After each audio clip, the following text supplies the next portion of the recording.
এবছর বছরের শুরুতে আমার ড্রাগন গাছে একসাথে অনেকগুলো কুড়ি এসছে, প্রথম দফায় ফুলও ফুটেছে আর নতুন নতুন কুড়িও এসেছে।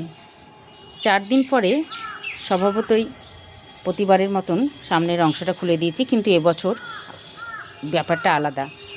বর্ষা অত নেই, কখনো কখনো বৃষ্টি পড়ছে, যার ফলে সামনের অংশটা এমনি শুকিয়ে যাচ্ছিল। আর খুলে দেওয়ার পরিণামস্বরূপ হয়েছে এগুলো লাল হয়ে গেছে। কয়েকটা ফুলে খুলিনি, সেটা কিন্তু নষ্ট হয়নি। সামনের অংশটা সুন্দর শুকিয়ে গেছে আর পেছনের অংশটা গাঢ় সবুজ, ফলের অংশটা বড়ও হয়েছে। এটা 6 দিনের অবস্থা। 6 দিন পরে এরকম হয়ে গেলে তখন কিন্তু এমনিতেই এটা পচতো না, আর ফলটা যেমন এটা দাঁড়াচ্ছে সেরকম দাঁড়িয়ে যেত। আর এটা খুলে দেওয়ার ফলে এই যে সামনের অংশটা আলাদা করে অতিরিক্ত শুকিয়ে গেছে, সেই সঙ্গে ফলের অংশটাও শুকিয়ে গেছে।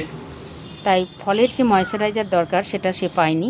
অতিরিক্ত বৃষ্টিতে যদি পচন ধরে তবেই একমাত্র 4-5 দিনে খোলা দরকার সামনের অংশটা, না হলে পরে প্রকৃতির হাতেই ছেড়ে দেওয়া দরকার।